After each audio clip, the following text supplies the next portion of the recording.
Midwestern winters are notorious for cold north winds, freezing temperatures, and snow, lots and lots of snow, so it should have come as no surprise that February was indeed a nasty month.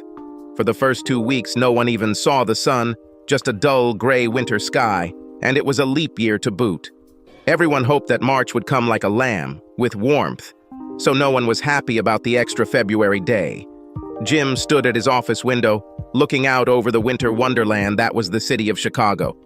By mid-afternoon, the forecast 5 centimeters of overnight snowfall had turned into 30, and there seemed to be no end in sight. In Illinois and Indiana, this is called the lake effect. At times during the morning, it fell so hard and fast that one could barely see the other side of the street, and meteorologists were now forecasting another 30 centimeters by morning. It was about 1:30 when his secretary entered. "Jim, I just received a message from above that we are closing early. I'm leaving now, if you don't mind." "Yes, of course, Shirley. Thank you. I'll call Linda and I'll come right out and pick you up." "Drive carefully," he added as she started to leave. "Absolutely, Jim, and you too. I doubt this will all be cleaned up by tomorrow, so I'll probably see you on Monday," she replied as she walked out. He walked over to his sports jacket, which was hanging over the back of his chair, and took his phone out of the side pocket. His wife answered after the second ring. "Hey, honey, are you still at work?" she asked immediately. "Yes, but I'm already about to leave. I wanted to call and see if you wanted me to pick you and the kids up on the way home. I know you don't like driving in the crap like this. You're very nice, honey, but you're a little late. They released us from the office more than an hour ago.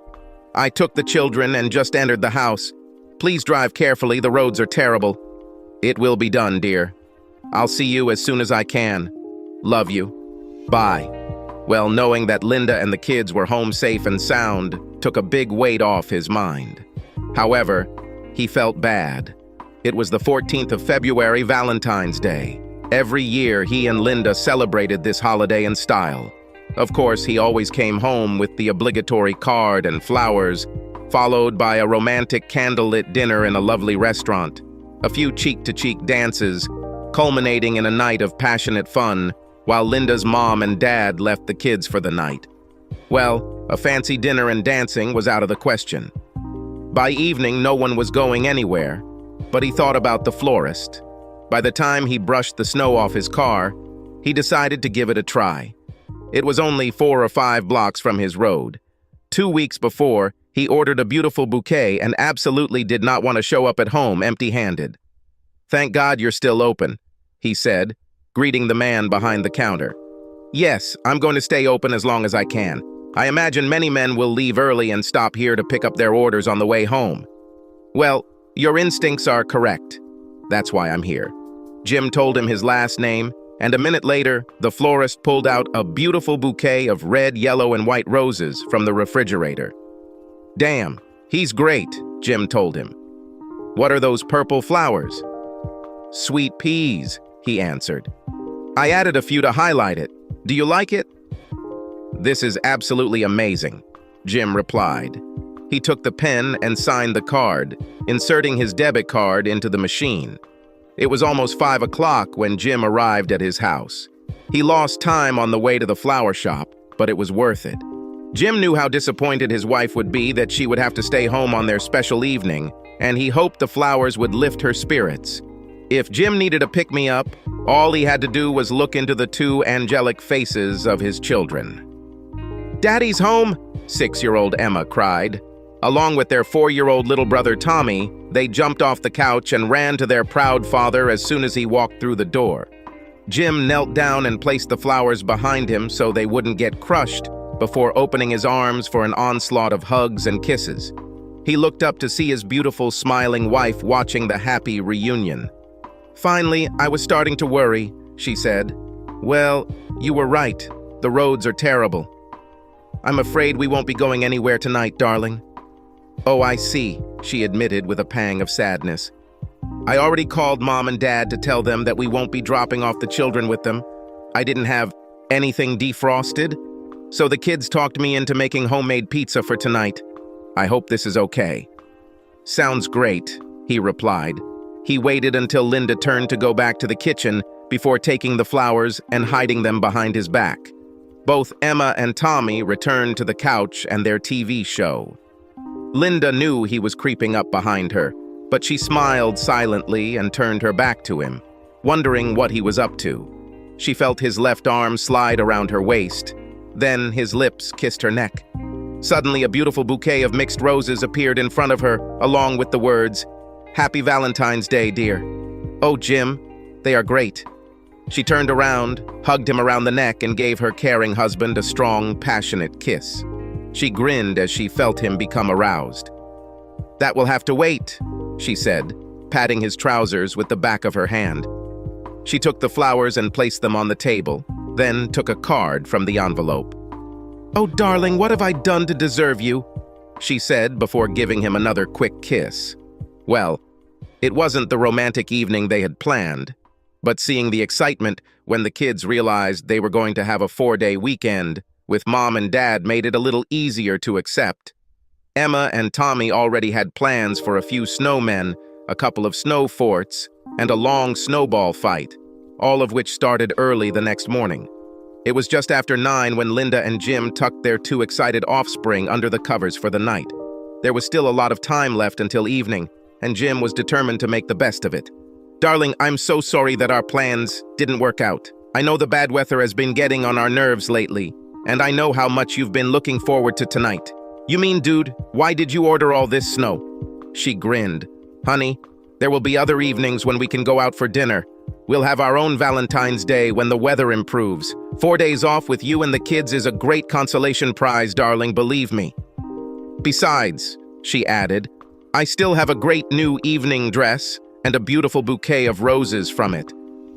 Who could ask for better than this? "Well," he said in his most seductive voice, "why don't you go and put on your new evening dress while I open the wine?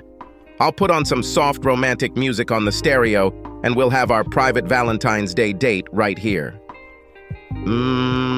She purred enthusiastically. "Sounds great, except that you won't see the evening dress until you take me somewhere in the evening." "That's wonderful," he replied. "You go ahead and put it on, and I'll take it off for you later this evening." She giggled. "It's not what I said, but I really like your plan. I'll run and find something suitable." "I'll be down in a few minutes," she said, reaching up and kissing him on the lips before running upstairs. Jim thought that if he did everything right, he could start a whole new tradition.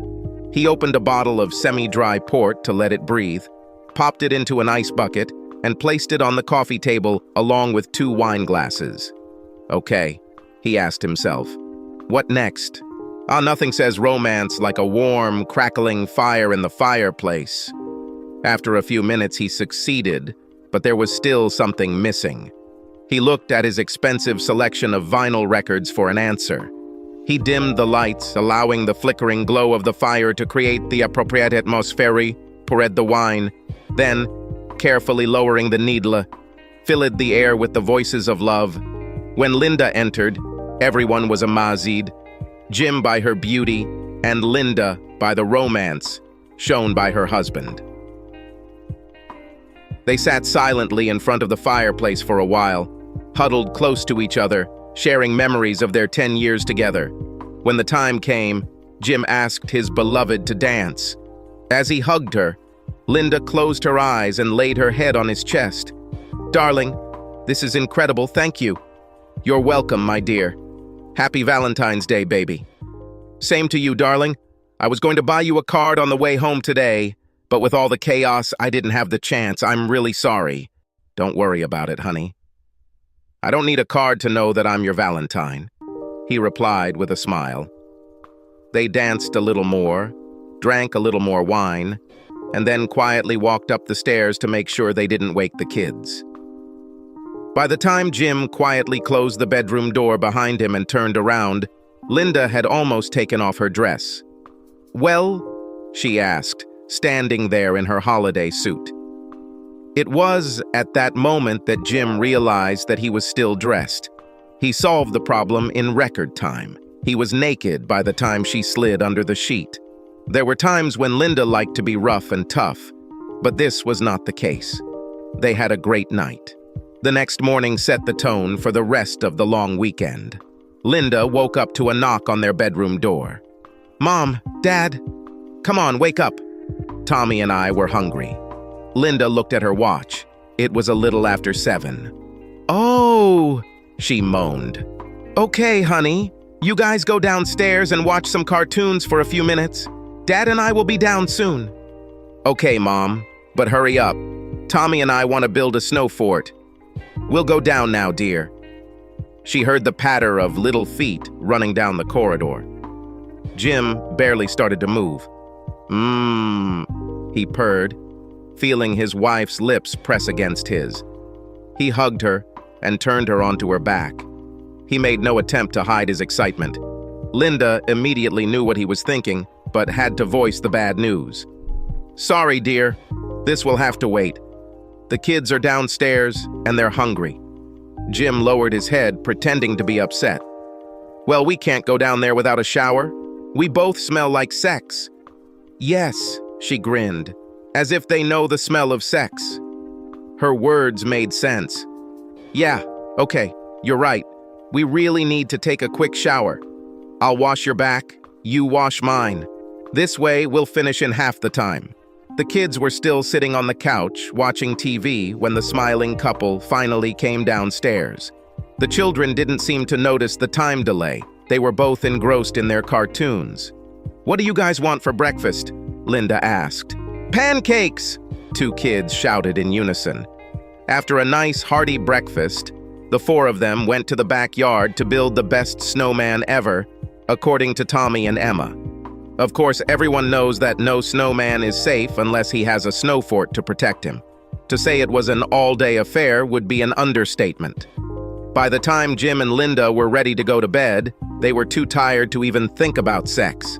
Linda curled up next to her husband when she heard him chuckle. "What?" she asked. "I just happened to think that today is only Friday. We also have Saturday and Sunday." "Oh," she moaned. "I'm not sure I can handle this," she joked before placing her hand on his chest. 5 minutes later, they were both fast asleep. Saturday morning cartoons gave them a short reprieve and delayed adding to yesterday's snow fort, but only for a while.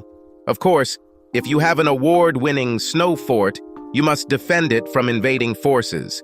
Hence, the afternoon snowball fight, which ended only after an hour of laughter and Jim raising a white flag in defeat. By Sunday, the streets were pretty well cleared, so they took the kids to a park with a sledding hill. It was the kind of weekend that left lasting memories, as their eldest testified as they put her to bed. Emma reached over and wrapped her arms around both her parents' necks. "Thanks for playing with us this weekend. I will never forget this. I love you, Mom and Dad." "We love you too," they both told her. "Now," said Linda, "go to bed. You have to go to school tomorrow." By the time they went to bed, both Jim and Linda were ready to get back to work. They needed to rest.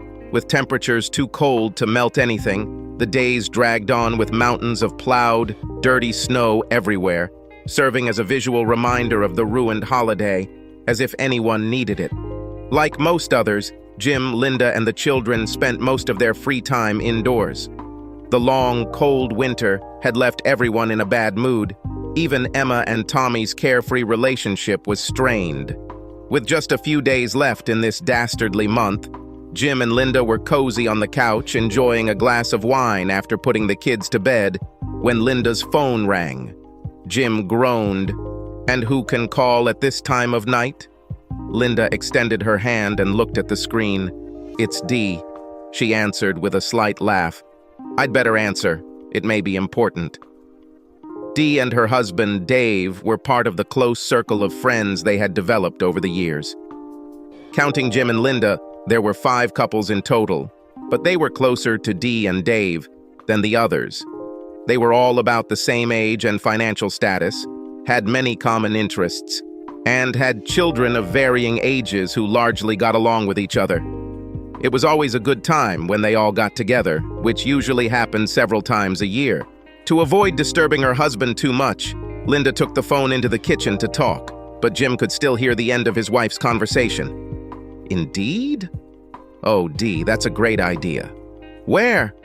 Oh, that's great. Yes, I think so. Oh, I'm sure. Oh, that would be great, of course. Yes, that sounds like... Oh, he'll love it. Oh, I'm sure he'll be as excited as I am. Yeah, that was so shitty. Yeah, I'll talk to him right now, but if I don't call and tell you otherwise, count on us. Okay. Yes, bye. Linda's feet barely touched the floor as she slid back into the living room. She looked like the cat that'd the canary as she plopped down on her husband's lap and wrapped her arms around his neck. Based on what he heard, Jim decided that he would probably like whatever she had to say, but he had to be a little skeptical to get her to tell his fortune. Okay, so what have you gotten us into? He said with a smile. You will like what I learned, she answered. Dee has a great idea. Leap year, a night of dinner, dancing, and sex. But won't Dave be mad if I have sex with Dee? Jim teased, earning a playful punch to his wife's shoulder. The sex part is with me, dumbass. Remember that? She joked back. Leap year is the week starting this Friday. Dave had heard all about the dance club downtown from a couple of colleagues. It's called Downbeat. They have live music on Friday and Saturday evenings. They usually charge $10 per person, but they have an arrangement with the Madison Hotel. If you are a guest at the hotel, you simply show your door key card, and the dance club opens the doors. Dee thinks we can all get a room at the Madison and then have dinner in the restaurant before going to the club. After traveling around the fantastic world for a couple of hours, we will all return to the hotel for a night of decadent pleasures. You don't even have to worry about driving. The dance club is a block away. We can all walk there and back. What about the children? We'll need to see if your parents can host them for the night. Already taken care of, Linda quickly answered. Phil and Jane asked Mrs. Porter to take their children for the night, and they say she doesn't mind taking Emma and Tommy with her. He looked like he was thinking. What is there to think about? Linda wondered. Well, okay, on one condition, he replied. Which one? You will wear the dress you bought for Valentine's Day. You mean the one you haven't seen yet? She grinned. Exactly. It's nice, she agreed, sealing him with a kiss. The next day, Dee called again to tell Linda that everything was settled. She had confirmation from all 5 couples, so she booked a party of 10 for dinner at 7:30 in the Madison Hotel dining room. It was more difficult for her to reserve such a large table in Downbeat, but in the end she got them to agree. Although they would have to move a couple of tables together to accommodate such a large group, they promised that everything would be ready by 9 o'clock. The only thing I didn't do, Dee said, was don't book the rooms. I figured everyone has their own preferences, so I left it up to everyone else. But I wouldn't wait, Linda. When I made the reservation, it occurred to me that we weren't the only ones planning to go out that night and wanting a key card to avoid paying $20 to get into the club. Okay, Linda grinned. I'll ask Jim to order the room as soon as he gets home. We're really looking forward to it, Dee. You are just a genius for coming up with everything. The 2 good friends talked for a while longer before hanging up. A little later, Jim booked a room at the Madison Hotel with a double bed for February 29th. All they had to do after that was sit back and wait. Having something to look forward to was just what they needed. Each day that passed seemed brighter and better than the previous one. Even the weather was getting warmer. By the time Friday arrived, Jim and Linda looked like a couple of teenagers on their first date. Linda was home and had apparently taken a shower by the time Jim entered. I packed an overnight bag for the children. They're all excited. I'm not quite sure where she heard the term, but Emma calls it a slumber party because Phil and Jane's kids will be there too. I called Mrs. Porter early to thank her and told her we'd deliver a couple of pizzas to her. You don't mind, do you? No, of course not, dear. This is a great idea. She kissed him and noticed that he looked slightly disappointed. Is there something wrong? She asked when their lips parted. No, I just thought we'd start the evening off right and take a shower together. he replied with a slight grin. Honey, we have to check into the hotel around 7. You have to get ready, I still need to get myself organized, and we have to drop off the kids on the way. If we had taken one of our marathon showers together, we would never have gotten there on time. Besides, we have the whole night ahead of us. He faked a long, disappointed sigh. Oh, good, he moaned, before quickly kissing her lips again. Go on, she said. Go take a shower. I'll make a snack for the kids and then go finish getting ready. Emma and Tommy were getting ready for the night and didn't know their father was home until they saw him at the top of the stairs. Hello, Daddy, they both shouted, rushing to hug. They were both excited to spend the night with their friends. He hugged and kissed them again as they heard Linda calling them down. Go on, he told them. Mom made you guys a snack so you don't get hungry, but I need to get ready. Linda had a sandwich and a glass of milk waiting for them on the kitchen table. Mom and Dad need to get dressed, she told them, so you can watch TV when you're done until we're ready to leave. She was in their bedroom, sitting at the dressing table in her underwear, when Jim came out of the shower. She looked in the mirror as he removed the towel from his waist. Are you already excited? Are you taking Viagra or something? No, I just have the sexiest wife in the city. I'm getting out of the shower and you're sitting here in your underwear. What did you expect? He joked. Linda deliberately took her time with her hair and makeup. Jim looked smart in his suit and tie, but hadn't seen the dress yet. She knew what he was waiting for, but she wanted to organize a way out, so she invited him to go downstairs and wait there with the children. She told him she would come down in a few minutes. He was sitting on the sofa between the kids, hugging them, when she appeared. Oh, Mommy, you look great, Emma exclaimed. Linda waited for a comment from her husband, but he was stunned and silent. She always chose a stunning dress for Valentine's Day, but it looked like the best designer in the world made it just for her. The blue color of the dress made her blue eyes shine with an intensity that could penetrate steel. The silky fabric hugged every wonderful curve of her body, but was flared at the bottom so that every flirtatious move she made on the dance floor showed off her long, strong legs. Well? She asked after several seconds of silence. I'm speechless, darling. You look, I don't know the words, darling. Beyond stunning, beyond gorgeous. I don't think a word has yet been invented to describe how breathtaking you look. Okay. You don't need to go too far, dear. Honey, I can't go overboard. You look absolutely amazing. He made her blush when Tommy walked in. Yes, Mom, you look really beautiful. Well, thank you all, she said, with modest gratitude. They dropped off the children and entered the Madison Hotel lobby a few minutes after 7. Phil and Jane were standing at the reception desk. Jim and Linda came up behind them. Hey guys, are you ready for a fun night? Linda greeted everyone. The two friends turned to greet each other, but Phil immediately gave Linda a quick glance. God, Linda, you look incredible. Jane playfully elbowed him in the ribs. Now you can put your eyes back where they belong, she said sarcastically. You look really good, Linda. You look good too, Jim. Linda calmly took the compliments and responded to them. Thank you, kind lady. You both look good yourself. Jim supported his wife's comments. Their friends waited until Jim and Linda checked in and then rode the elevator together. I'll see you downstairs at the restaurant in a few minutes, Linda said, as another couple left earlier on the floor. As soon as they entered their room, Jim was ready for romance, but Linda covered his mouth with her hand before he could kiss her. If you smear my makeup, I will kill you before we eat, she threatened with a smile. Jim looked at his watch. But we have 15 minutes, dear. Time for a quickie, he joked. No quick ones for you, my love. I want you all night long. Linda received even more compliments from the entire table when they met the others for dinner. Dee kissed her on both cheeks with air kisses. As usual, when they all got together, the conversation became lively, and there were a lot of jokes, from appetizers to dessert. Everyone was still laughing and having a good time as they walked into the club. They all handed in their coats and were shown to their table. Linda and Jim held hands the entire way. A pretty waitress in a skimpy outfit came over to take their drink orders.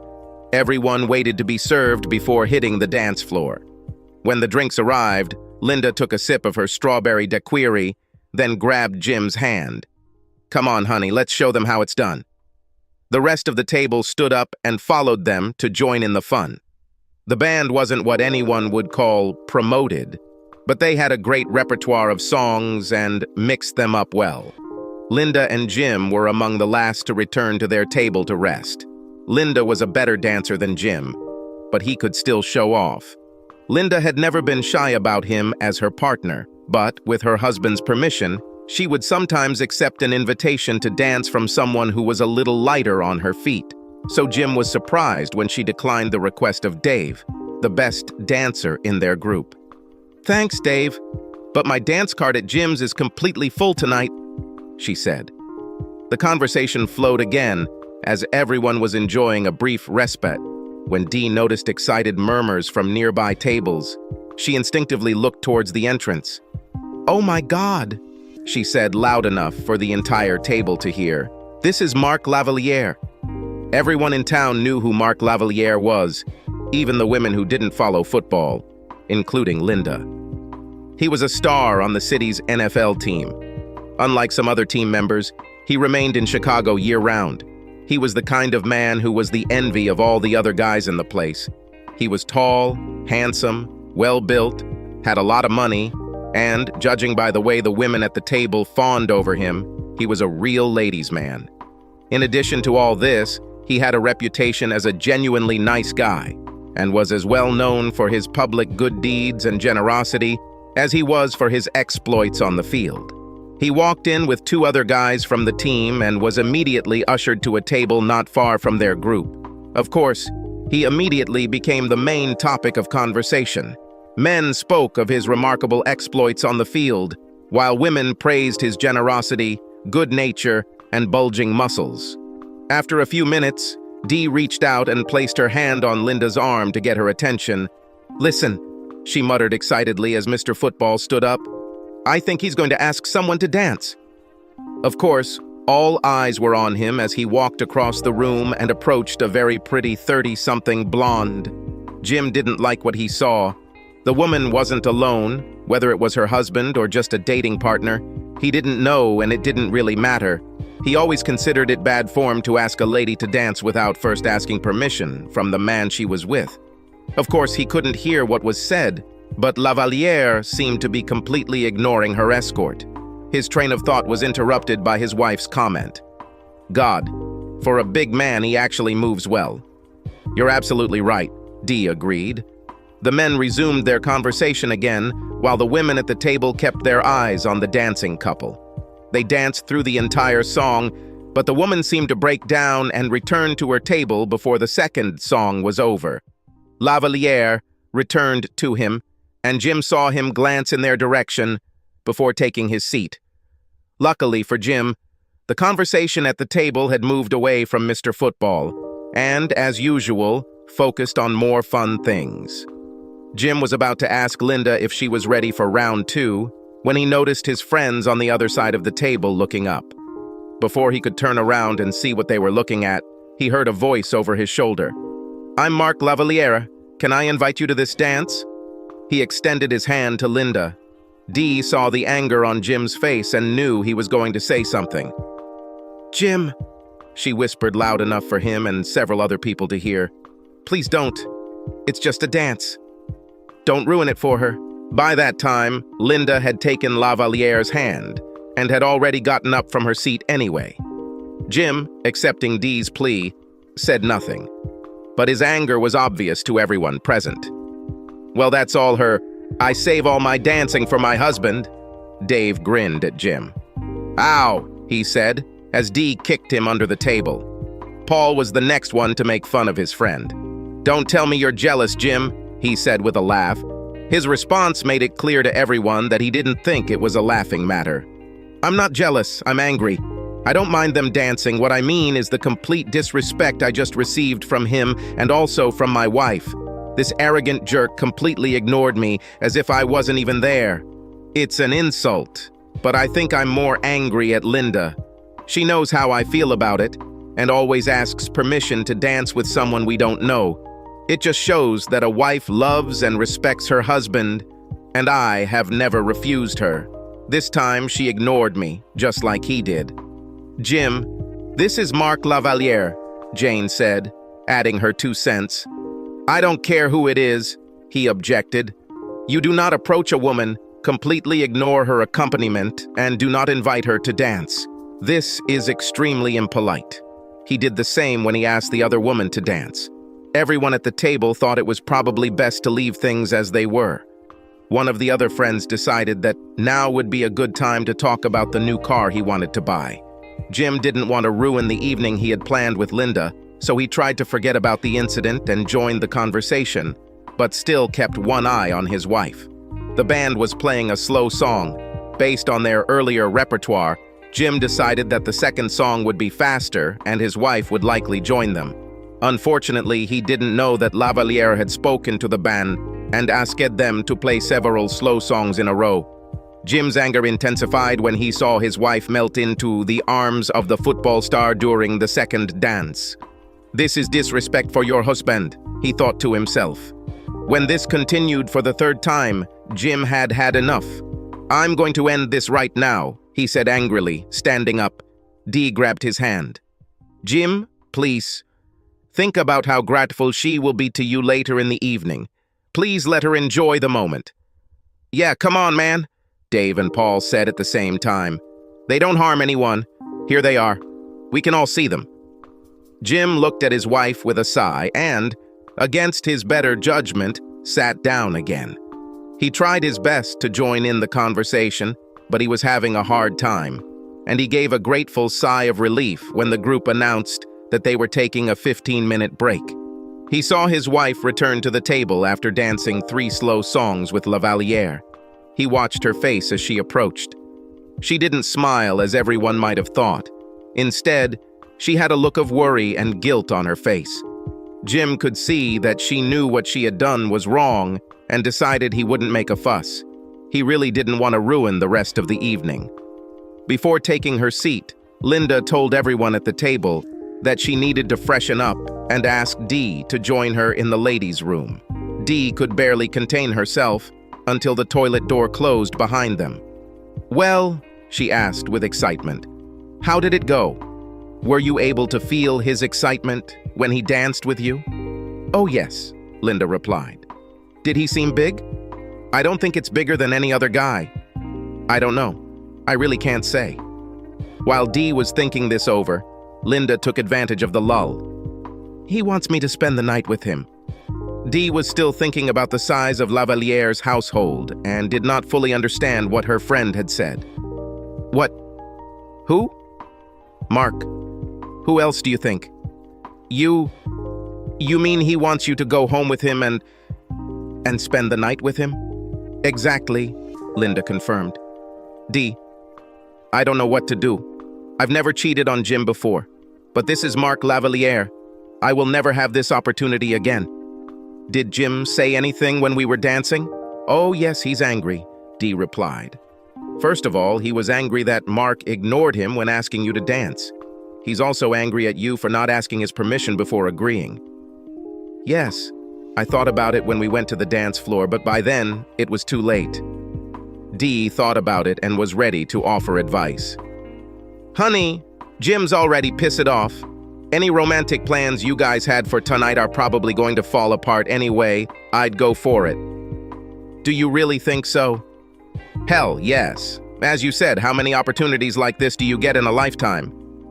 What about Jim? I'll sort everything out with him, don't worry. I'll make him understand. Dee watched as the wheels started turning in Linda's head. Finally, she made a decision. I'm going to do it, she exclaimed. God help me, I just can't refuse. How are you going to get out of here?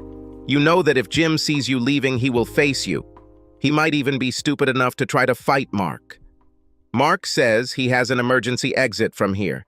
He gave me his number and told me to text him from the ladies' room if I decided to go. He'll meet me in the hall, and Jim will never see us leave. Then write to him, by all means. Before Jim wonders why we are taking so long and comes here looking for us.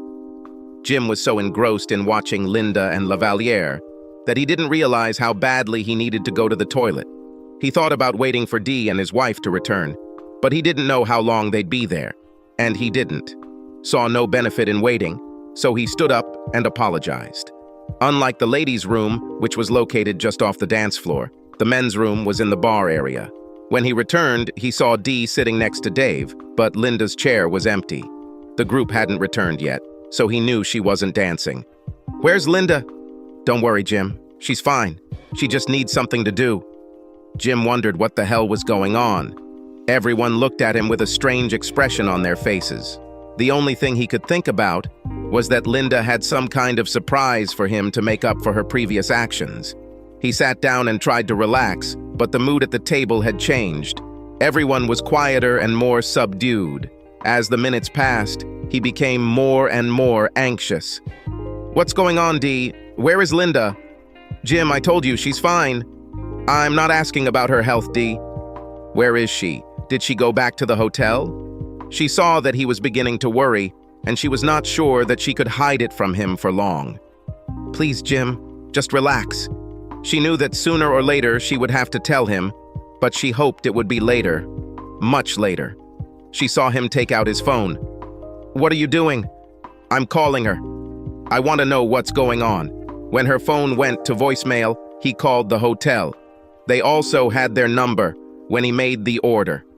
"Yes," he said as soon as he answered. "Number 481. Please." He let the buzzer ring about 15 times before giving up. He looked at Dee and decided that he would make a little noise until he found his wife. He stood up abruptly and headed towards the bar. "Jim, where are you going?" Dee shouted. "If you don't tell me where she is, I'll turn this place upside down until I find her," he shouted back. Dee stood up and ran after him. She grabbed his hand just as he was about to call the manager. "Jim, she's not here. She's not at the club." "Then where the hell is she, Dee?" "I'm serious," he said threateningly. "You tell me what's going on, or next time I'll call the police." When she looked into his eyes, she wasn't as confident that she could work things out as she had been in the ladies' room. "Jim, Linda loves you and the children with all her heart. I'm sure you know that. You guys are her whole world. She couldn't survive without you, but sometimes we all have to do things just for ourselves." Her little monologue didn't bother him at all. "Where is she, Dee?" His voice was low, determined, and downright intimidating. "She spends the night with Mark." It took a second for her words to sink in. "I don't understand what you mean when you say she spends the night with him. Are you saying that she left me for him? She would never—" "No," Dee cut him off. "She didn't leave you for him. She'll be back tomorrow morning. Jim, she loves you more than life itself, but like I said, sometimes we just have to do some things for ourselves. It wasn't her idea. He invited her to go home with him. It will never happen again, Jim. Please let her have this night, and she will be grateful to you for the rest of her life." "It's the same thing you said about dancing," he growled back. He still couldn't believe it. He had to see it for himself. A frightened Dee followed him as he returned to the table. He looked at his wife's empty chair, then at where Lavalier was sitting. When he saw that only 2 of the 3 chairs at this table were still occupied, he knew it was true. He looked around at those sitting at the table. Everyone avoided his gaze. He didn't think he could be any angrier, but he was wrong.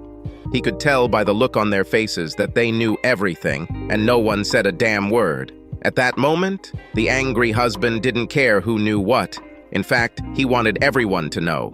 He spoke loudly and clearly. "You knew everything. Every damn one of you knew that my wife was going to sneak out and spend the night with that wife-stealing son of a bitch, Mark Lavalieri, and not one of you said a word to me. This idiot used his reputation, money, and so-called charm to destroy my marriage, tear my family apart, and you all sat back and let it happen. We have 2 kids. I know a wife-stealing piece of shit like Lavalier doesn't care whose happy home he destroys as long as he's having a blast, but you were supposed to be our friends." "Shh," one of his so-called friends hissed at him. "Jim, keep your voice down. You don't need to broadcast it to the whole club. We are all friends, both yours and Linda's. For her, this is the chance of a lifetime, and it's one night." I will definitely mention this to my lawyer when I file for divorce on Monday, and also to my children when I tell them why their father no longer lives with them. Jim, please, you're not serious, are you? Dee intervened. She loves you. It's just for one night. Please give it to her and she will come back tomorrow. And she will return to an empty house, Jim announced.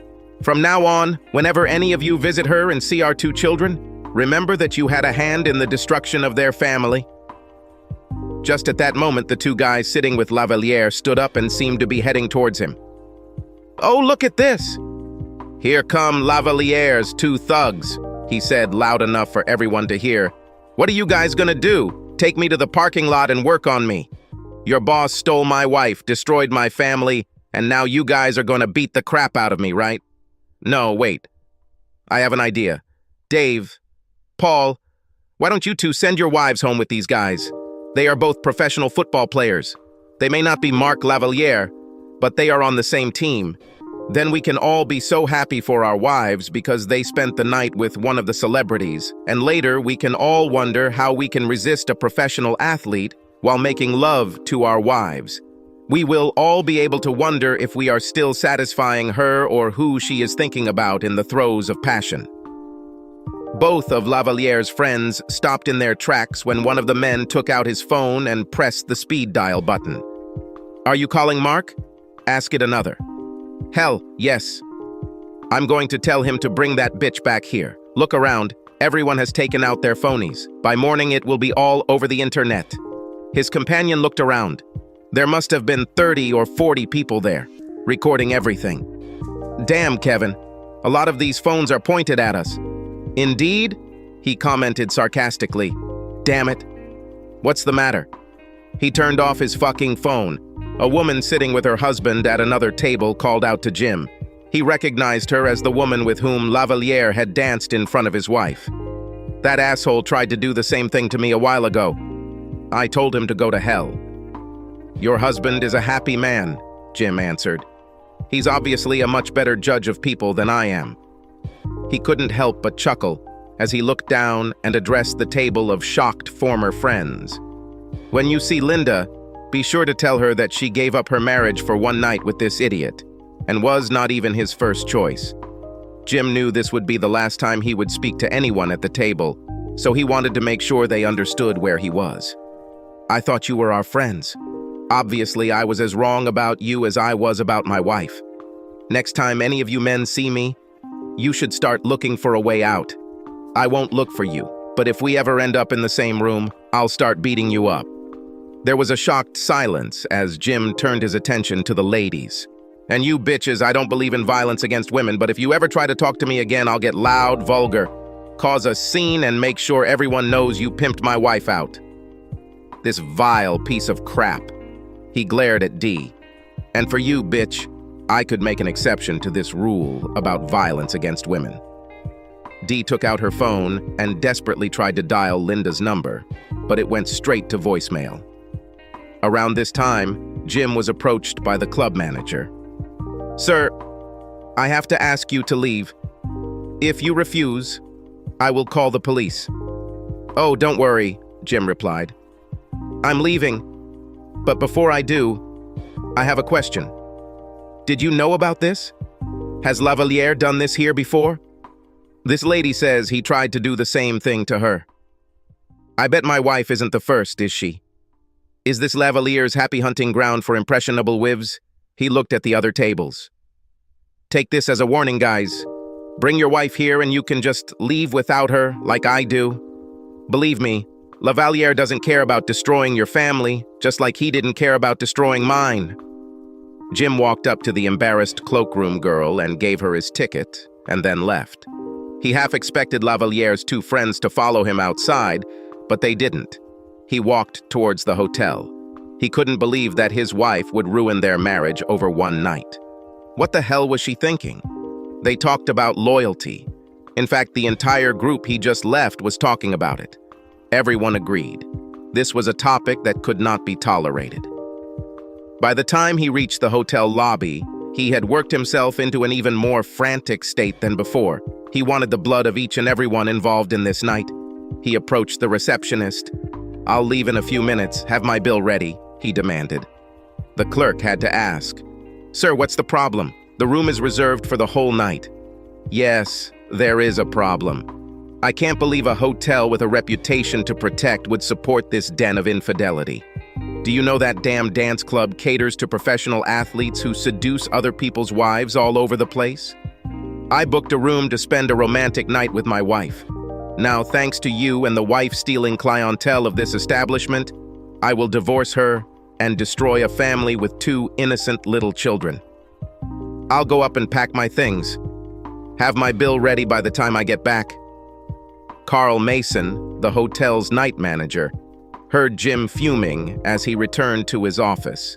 He immediately picked up the phone. "Bob, what the hell happened there tonight?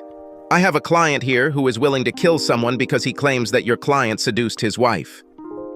"Yes, it was that idiot Mark Lavaliere. I knew that sooner or later this would happen. This isn't the first time he sneaked out of here with someone's wife." "Are you kidding me? Why didn't you ban him from the club?" "Because it brings clients. A lot of people know he hangs out here, so they come to check out our local football hero. However, you are right. From tonight, it will be blocked. I just hope it's not too late. I think today's incident may have already hurt business." "Well, I'll tell you what. First thing tomorrow morning, I'll talk to the board and recommend that we disassociate ourselves from this." "Wait, Carl. At least wait until we see how this ends." "I won't wait for anything, Bob. This is bullshit. You should have stopped this a long time ago. Good luck." After hanging up the phone angrily, the manager walked up to the front desk and spoke to the clerk. "Terry, let me know when you see this guy come out of the elevator."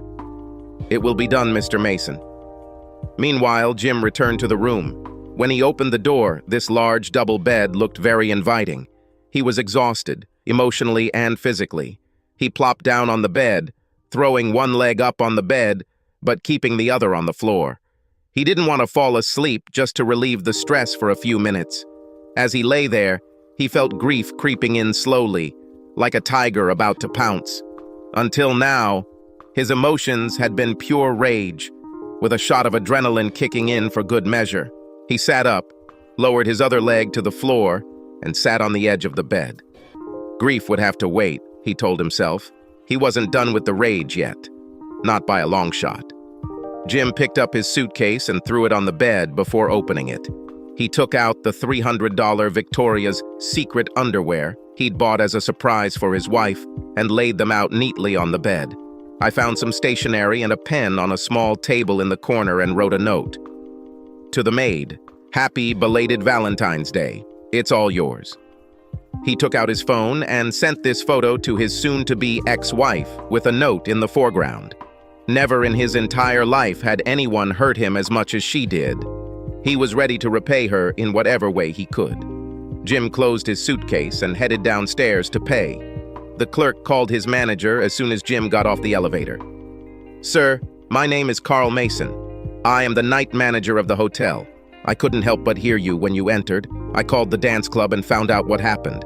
I offer you my most sincere apologies and will present to our board members my recommendation that we cease all ties to Downbeat.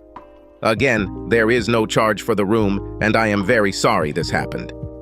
The manager's little speech took some of the wind out of Jim's sails. He hoped that the guy was telling him the truth about breaking ties with the club. This would at least give him a small sense of satisfaction. He had a full tank of gas, and all he wanted to do was drive until he reached the end of the earth, but he couldn't. As much as he wanted all the peace between him and his wife, he needed to think about his children. He needed to deal with his emotions. The fact is that he also needed revenge. Otherwise, he would never be able to look his children in the eyes again.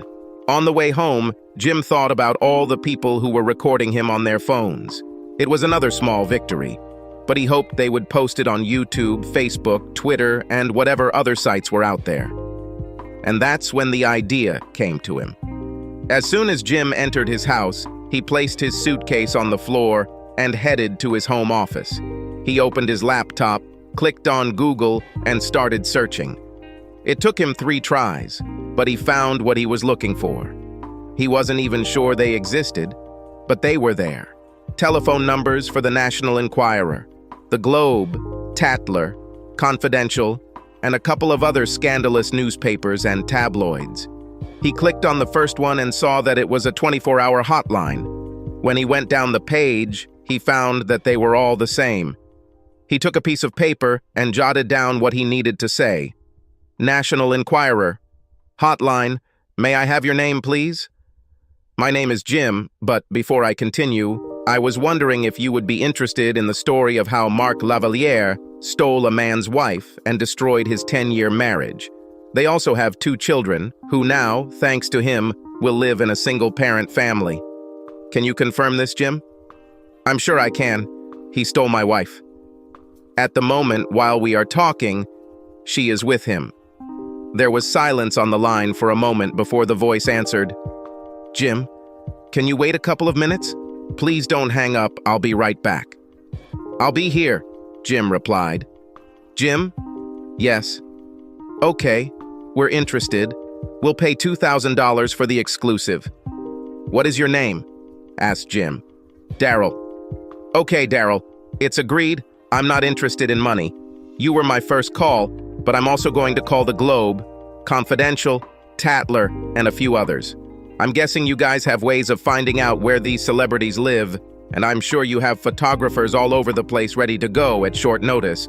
So whoever gets me the best photos of Lavaliere and my wife together will get the exclusive. If, of course, you use the photos in conjunction with the story. Jim, it's not always so easy to get photographs. Some of these guys live in a complex with security that would rival Fort Knox. It's not my problem, Daryl. Between you and your competitors, I'm sure some enterprising paparazzi will get some nice shots. This idiot has fooled everyone with his white and fluffy image. It's time people saw him for who he really is. Fine, he heard Daryl sigh. I'll see what we can do. Where should I send photos? After giving Daryl his email address, Jim made the same call to other scandalous newspapers. 4 of them said they were interested in the story and accepted his challenge for photographs. After that, he began to load the car. He took his computer and charger, a lot of clothes and shaving supplies. Having finished with the bare necessities, he looked around for more. She could have gotten the damn TV for the kids' sake, but the record player and all its albums went with it. He couldn't take his favorite chair into the car, so he reluctantly had to leave it behind. Finally, he went through the house and took the photographs of the children, but left everything where she was. He took a family album from the shelf and did the same, pulling out photographs of the children from under their protective films. He quickly looked around again. When he was sure that he had taken everything he wanted, Jim took off his wedding ring and left it on the table along with a note. I hope it was worth it. P.S. I called your parents and asked them to pick up the children. Linda was still in a state of euphoria when she opened her eyes on Saturday morning. The previous night had been everything she expected and more. She smiled and curled up in her lover's strong embrace, looking up through the skylight above the bed. For the first time in a month, it was sunny outside. There was even some crazy bird flying there. This must be an omen, she thought. Her thoughts went back to last night when the moon shone through the glass. Either way, it was a night she would remember for the rest of her life. Only after this personal confession did she think about her husband. She began to wonder what kind of reception would await her when she returned. How successful was Dee in getting things done? She was starting to feel guilty, not to mention scared. She looked into the rugged, handsome face of her lover and saw his eyes open. Well, you said you'd give me the night of my life, and you weren't kidding. Thank you. He smiled at her silently. I don't have anything today. Stay for a while. I would like to, Mark, but I need to go back to the hotel. It's still quite early, and I hope I can sneak back to the room before Jim wakes up. We haven't swam yet, he said. I don't go anywhere or do anything before swimming. Do you have an indoor pool? She didn't remember seeing anything like that when he was showing her around last night. Almost, he answered. This is an outdoor pool, but I closed it and heated it in winter. Suddenly she forgot about Jim again. But I didn't take a swimsuit with me, she said coquettishly. Lavaliere's smile widened. "We have more than a hectare of property around us. My closest neighbor is a quarter-mile away and can't see the back of my house. No swimwear required, my dear." She sat down and looked out the window. "It's quite far from home, Mark. I hope you don't expect me to run out there naked. It's cold out there. I have a nice warm terry robe and a pair of slippers that you can wear." A few minutes later, Linda was silently thinking, "This is just completely crazy. It was only about freezing, and she had to walk hand in hand with Mark Lavaliere to go skinny dipping in his indoor pool. She was wearing nothing but a robe, and he was naked as a falcon. Oh, if Dee could see her now." "That crazy bird again?" she said, trying to shield herself from the sun with her hand. "What bird? I already saw her outside the window on the roof. She just keeps flying in circles. We have them everywhere here," he said, not paying attention. Once inside the pool enclosure, Mark helped her remove her robe and placed it on a chair before they both ran and jumped inside. Mark immediately started making circles. She tried to keep up, but it was impossible. So she swam to the side and was content to watch him glide through the water from one end of the pool to the other. She lost count of the number of circles, but it must have been 25 or 30 before he disappeared under the water. They had sex again in the pool. "See," he said, after they had finally caught their breath again. "There's nothing like a good swim to start the day." "It truly was an experience that I will remember for the rest of my life, Mark, but it's really time for me to go back." "Yeah, we don't want that weakling to get angry, do we?" he growled with contempt. "Hey, Jim may not be a football superstar, but he's no pushover," she retorted. "No? Do you think he'll want to fight me for his woman's honor?" The sudden sarcasm that came out of his mouth left her speechless. "Yes, I thought so." He grinned, taking her silence as confirmation. This was a side of Mr. Football that she didn't see. There was real cruelty in his voice. "Take me back," she said decisively. He chuckled at her obvious anger. They both got out of the pool at the same time. Lavaliere grabbed the towel hanging on the back of the chair while Linda reached for her robe. Suddenly, there was a loud crack and pain shot through her right buttock. She screamed and looked around as Lavaliere twirled the towel in his hands. "Did I tell you that I'm the champion towel catcher in our locker room?" he said with an evil grin. "It hurts, damn it," she cursed, rubbing her butt. She reached for her robe again when the second shot of the towel stung her on the other side of her ass. "Mark, stop! It hurts!" she shouted indignantly. The rage in her eyes only seemed to provoke him even more. He flicked her thigh again. "If I were you, I would run away from home," he said with a laugh. "I'm still wet. I'll get pneumonia if I go out there naked," she cried. He flicked her again, this time barely missing her left breast. She heard him laugh as she rushed to the door. He ran after her, maniacally grabbing a towel and yelling at her all the way into the house. She quickly tried to close the bedroom door behind her, but he was already there and pushed it through after her. His behavior completely changed. It was obvious that now that he had gotten what he wanted from her, he no longer needed her. "Get dressed," he ordered her decisively. "I'll drop you off at the hotel." Linda sat on the edge of the bed and reached for her panties, realizing that it was all an act. The politeness, the sophistication, the good guy image, it was all just an act. In reality, he was just a childish bully. Now she regretted letting him touch her. As she began to dress, she noticed a red welt on her thigh where he had flicked her towel. She stood up and rummaged around behind her. Of course, she had another one there. Great, she thought. Just what I needed. Marks on her body to remind Jim of what she had done. What had recently been an experience she would never forget was completely shattered in that moment. Now all she wanted to do was forget the whole damn thing and get out of here. They both got dressed in silence and headed to the front door. The night before, Lavaliere didn't even want to take the time to park in the garage and left his SUV in the driveway. They had not yet reached the end of the porch when he looked up and saw half a dozen photographers standing near his area. Everyone had telephoto lenses, and they were all pointed at the two of them. He immediately grabbed Linda's hand and began to pull her back. "Hey, what are you doing?" she shouted. "Let me go!" "Go back to the house," he growled. "They're taking pictures of us." Her eyes became as big as saucers when she saw all the cameras and followed Mr. Football back. "What the hell is going on? Why are they taking pictures of us?" "I don't know," he answered. When he pulled out his phone, he realized he hadn't turned it back on yet.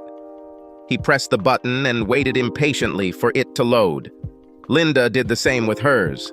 As soon as he could, Lavaliere quickly dialed the number of one of his friends who was with him at the dance club. "Kevin, what's going on? There are a lot of paparazzi outside my door." "Even more," Kevin answered with a cynical laugh. "I told you that one day you will have problems with all this, as you call it, cuckolding nonsense. This woman's husband went crazy last night. Damn, dude, you're an internet sensation. You are with her everywhere, on YouTube, Instagram, and who knows where else. Damn, I'll kill this bastard." "Oh yes, that would be very smart. Last night I was about to try to calm him down and half the people in the room pointed their phones at me. After that I had no intention of even approaching him. Hell, Chuck and I had everyone in the place staring at us, while we sat at the table and waited for several minutes after the guy left before we could leave. Watch YouTube, dude, and you'll see what I mean." "Okay, I'll do it now," he said, pressing the shutdown button. Meanwhile, Linda was listening to his side of the conversation. "What?" she asked. "What's happened?" He ignored her and opened the YouTube app. Linda heard Jim's angry voice. "Oh my God!" she exclaimed when Lavaliere showed her his phone. "Your husband is an idiot. That's what happened," he yelled. She immediately dialed Dee's number. "Thank God you called," Dee yelled. "I've been trying to reach you since last night. Are you home?" "No, I'm still at Mark's house. This place is surrounded by photographers." "Oh shit. Jim went crazy last night. I tried to tell him that you still love him, but he said he was going to file for divorce. I think he is also planning to move out of the house. You must go home immediately and try to stop him. I did my best last night, but, honey, he's really angry." Okay, I'm leaving right now." She hung up the phone in despair and looked at Mark. "I must return home immediately," she told him. "I'm not going back there with you, are you kidding me? Call a taxi or Uber or something." "Mark," she begged, but he turned his back to her and left. She could barely see through her tears as she Googled Uber near me. She called the nearest one and was told that the car would be there in 20 minutes. She slid down the wall onto the tile floor of the foyer and cried until she heard the buzzer. She pulled her coat over her head and tried to hide her face as the cameras clicked. The Uber driver had no idea what was going on. He stared at her in the rearview mirror, wondering if he recognized her. "Are you a celebrity or something like that?" "No, I'm not famous, I'm stupid. Please just get me there as soon as possible." She checked her phone again to see if Jim had tried to contact her. When she saw the text message, she was scared to open it, but she knew she had to. She could almost hear her heart break when she saw the laundry neatly laid out on the bed, along with the note. The driver looked at her again in the rearview mirror when he heard her mournful sobs. He had no idea what she had done, but he couldn't help but feel sorry for her. After paying the Uber driver, she ran into the house calling Jim's name, but was met only by silence. For a moment, she wondered if he might still be at the hotel, but that hope was dashed when she checked the closet. She collapsed on the bed, all in tears. Almost an hour passed before she stopped crying. She wiped her eyes and decided to go down to the kitchen and make some coffee to try and clear her head and think. It was at that moment that she saw his ring and note. She immediately realized that her marriage was over. She plopped down in her chair and remembered last night and how deeply she must have hurt him. Why she couldn't understand it at the time was a question she would ask herself for the rest of her life. Jim found it difficult to fall asleep, but as soon as he fell asleep, he simply fell asleep. He was so emotionally drained that he slept for 9 hours and didn't wake up until 10:30 on Saturday morning. The fog in his brain only began to clear when he was in the shower. As he got dressed, he considered turning on his phony, but decided that he still wasn't ready to start dealing with the consequences of last night. He needed a good breakfast, he needed coffee, he needed time to get ready. He asked the receptionist about restaurants, learned of 3 within walking distance, and decided on a Denny's on the next block. It was slightly past noon when he returned to his room. He took a deep breath to gather his courage and turned on the phone. There were at least a dozen missed calls from his so-called friends. He ignored them all. He saw that Linda had replied to his text message and opened it. "My dear husband, I cannot even imagine how much pain I caused you last evening. Saying I'm sorry doesn't come close to the shame and regret I feel. All I can do is ask for your forgiveness and beg you, if there is even a drop of love left in your heart for me, please give me a chance to somehow make amends to you." He wrote her a reply. "You're right about the pain. Never in my life have I had someone who, declaring his love for me, would so openly thrust a dagger into my heart and twist it for greater persuasiveness. I'm sure my anger will eventually pass, and I'll realize I still love you. But if we stayed together, I'd be on pins and needles waiting for the next time it would happen. I'm not going to live like this, Linda. I will meet with a lawyer as soon as possible and file for divorce. In the meantime, let's make this as fair as possible for the sake of the children. I want to come tomorrow so we can hopefully sit down together and calmly explain everything to them. After that, I will spend the rest of the day with them. Let me know if you have any problems with this." When he finished, he sat down at the small desk in the room and turned on his laptop. He had emails from all 4 tabloids that accepted his challenge. The first 2 were very similar photographs of Lavaliere and his wife in front of the house. They stood quite far from each other and were wearing coats. They were depicted together, but, of course, it was impossible to say from the photographs that they had just spent the night together. He kind of assumed that the photos would be like this, but he hoped that he would at least put his arm around her shoulders. Then he checked his email from the National Enquirer. "What the heck?" he muttered under his breath. He clicked on other photos. Each one was just as amazing. The first few pictures showed Lavaliere and his wife in bed together. Looks like they had a camera on the ceiling above the bed. The following pictures showed them walking outside to a building that looked like a Quonset military hut. She was in a white robe and he was naked. He should have stopped there because the next few pictures broke his heart all over again. It looked like 2 naughty teenagers were having a great time. They were both naked as she ran in front of Mr. Football while he playfully smacked a towel at her. It hit him like a ton of bricks, and it was the first time he cried. Jim had never faced anything as painful as the end of his marriage. It took him a moment to collect his thoughts again. He washed his face and made coffee using the motel coffee machine. It was almost 2 o'clock when he felt confident enough to call. He looked up the number on his phone and asked for Daryl, but was told he only worked part-time and only worked a few hours late at night. When he told the voice on the other end of the line who he was connected to a reporter. His name was Paul. "Sir, may I call you Jim?" "Yes, everything is fine," he answered. "Jim, are you ready to tell me your story?" "Now? I'm just calling to let you guys know that you won. The photos you took outshone all others by an order of magnitude. Do you have hidden cameras or something like that?" "No," Paul answered with a slight chuckle. "It just so happens that you live in the same city as our secret weapon." "Secret weapon?" "Yes, we can't say his name, but he is the best paparazzi in this business. Not only is he a damn good photographer, but he's also an electronics genius. Last year he went out and bought a drone strictly for the camera. It has the most powerful zoom and best resolution out there. Then he redesigned it. He put some kind of muffler on it. They're usually pretty noisy, but this one can fly 3 meters away from you and you won't hear a thing. He then equipped the camera with a polarizing filter. It reduces glare from the sun, like a pair of Polaroid sunglasses.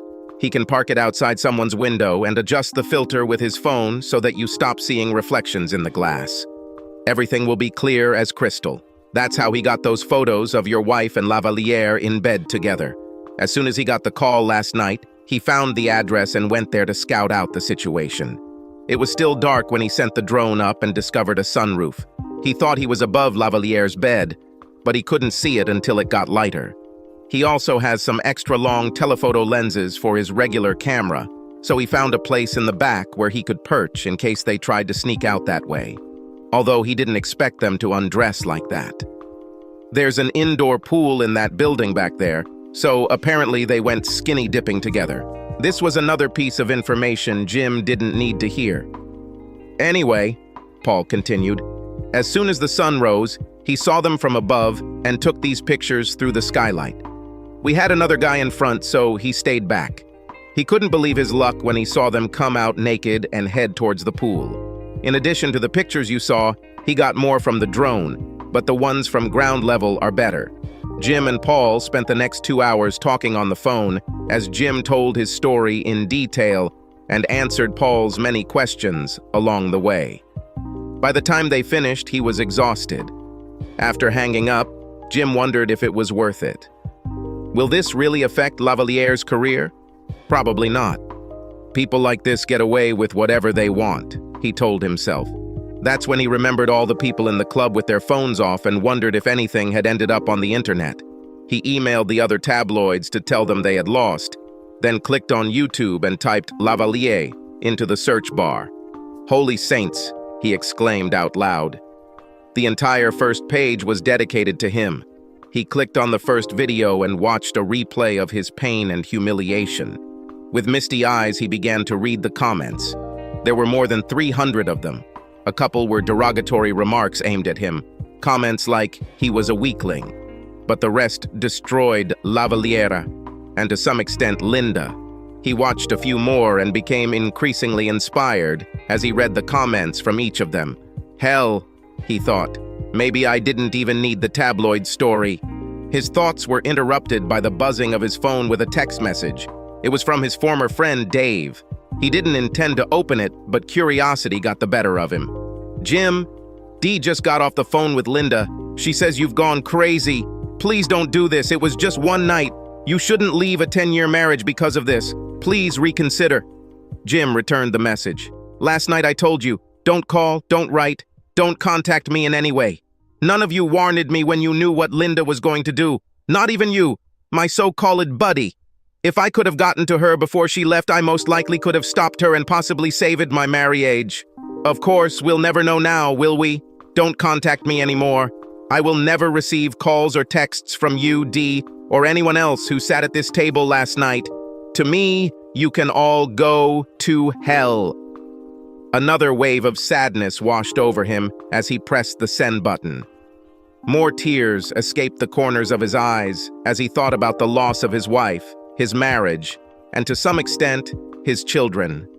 He thought about staying married for the sake of his children, but it was no use. He will never be able to show the love and affection for Linda as he once did, and it will not be good for the children to grow up in an environment devoid of love either.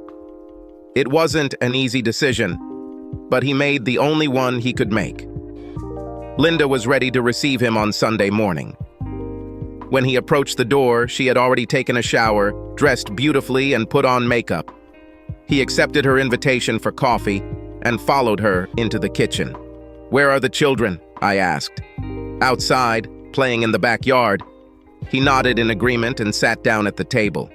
He knew she wanted to talk, and he wasn't going to deprive her of that. In fact, he hoped that she would find a way to persuade him to stay, even though he knew that this would not happen.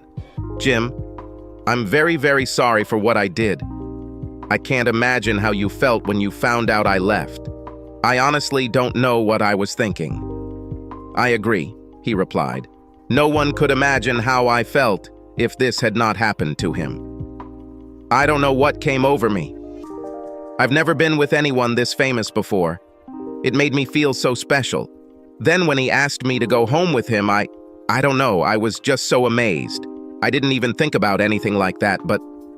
She started crying and found it difficult to continue. "I'm so sorry, Jim. I kept telling myself that it would only be one night, a night that will never happen again," she cried. "Everyone keeps telling me it's just one night. Let me tell you how I feel." "Okay," she agreed. She was angry at herself for breaking down. She was desperate to save her marriage and wanted to throw herself on her knees and beg if that was what it took. but maybe it was better to know what he was thinking first. "You know," he began, "when I found out that you left last night, everyone at the table said, 'It's just one night. Give her this one night, you can't divorce her. Because of one night, you're only that,' she said it again. But the whole point was that it was just one night." He saw that she didn't understand. "If you came to me and told me that I fell in love with another man and that you were leaving me to spend the rest of your life with him, I would understand. I obviously wouldn't like it, but I would understand it. I've seen it happen. Two people get too close at work and fall in love. It happens. If you had told me that you were out with the girls one night, got drunk and ended up in bed with some womanizer, I would have understood that too. Again, I'm damn sure I wouldn't like it, but it happens. None of us are perfect. If you were in sales and traveled a lot, were alone on a long trip and desperately needed company one night, I would understand. But this is where all this does not apply. You barely met him, so I know you weren't in love. You only had a few drinks, so you weren't drunk, and I was there, so you sure as hell weren't lonely. Damn, we had a wonderful romantic evening planned, and you threw it all away for one night," he said, emphasizing the last two words, drawing them out. "You can't imagine how worthless I felt, knowing that my wife cared so little about me that she deliberately drove a stake through my heart for one night of sex with another man. I didn't care who he was. Do you understand what I'm getting at?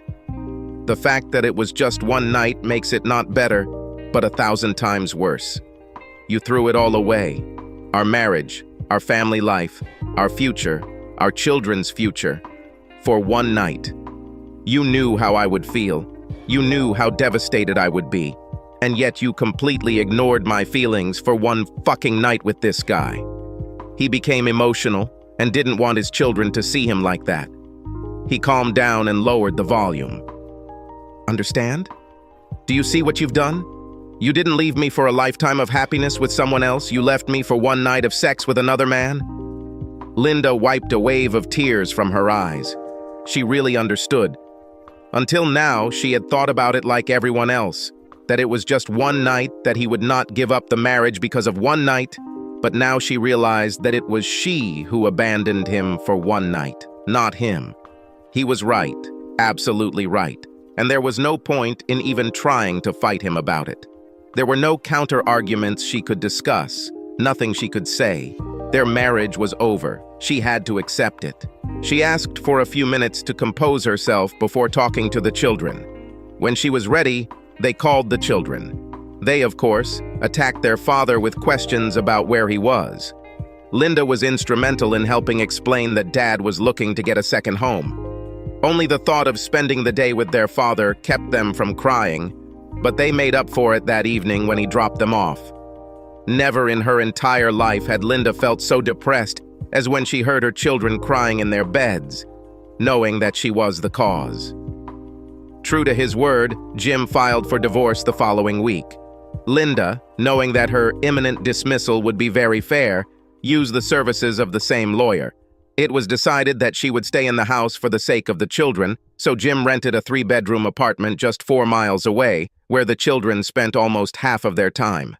As for the consequences, everything turned out better than Jim could have ever hoped. In an attempt to stop the loss of customers due to all the YouTube videos from that night, owner Downbeat posted his own video on the same hosting site, saying that the establishment was under new management. Without naming any names, he also informed the public about the new policy regarding some former clients. Jim understood this to mean that Lavalier was no longer welcome there. The shit really hit the fans when the new edition of the National Enquirer hit the stands. Jim and Linda were both grateful that the children were too young to be affected by the story. Luckily, they obscured Linda's face, but the photo of her and Lavalier in bed, with his arm around her, made the front page, along with other nude images of them, censored inside. A month after the original story hit grocery store checkout shelves, the National Enquirer offered Linda $5,000 for her story. Although Linda didn't believe she should be rewarded for what she did, she took the money and put it into a fund to fund college for Emma and Tommy. In the article, she deeply apologized to her husband and admitted that the entire episode was the stupidest thing she had ever done. She did not throw a single blow, exposing Lavaliere's cruelty and bullying. When Jim read her story about how that idiot hit her with a towel hard enough to cause welts, he remembered how wrong he was in thinking she was having a good time. This was the first time since this all started that he had sympathized with his soon-to-be ex-wife. Lavaliere was no longer the Prince of Chicago. He was despised almost everywhere he went. Even the other players avoided him when practice began later that year, and for the first time in his life, Lavaliere was booed from the stands when he took the field during games. 2 years after that night at Downbeat, he was traded to a smaller team. Linda waited a year to start dating, but felt that finding a new man to share her life with was probably hopeless. Based on her 10-year history with Jim, her expectations were too high. Eventually, she gave up the search and decided to dedicate her life to simply raising 2 wonderful children. Jim was a little luckier. After 2 disastrous short-lived relationships, he found a woman with some potential, but he was in no hurry. Let it happen if it happened. In the meantime, he and Linda got along well, and the children adapted to their new living conditions. They even still continue to do things as a family from time to time. Life goes on. Subscribe to our channel so that your second chaff doesn't cheat on you, and go ahead and listen to the next story, because this story is nothing compared to the next one. If you're under 18, don't even think about listening to the next one.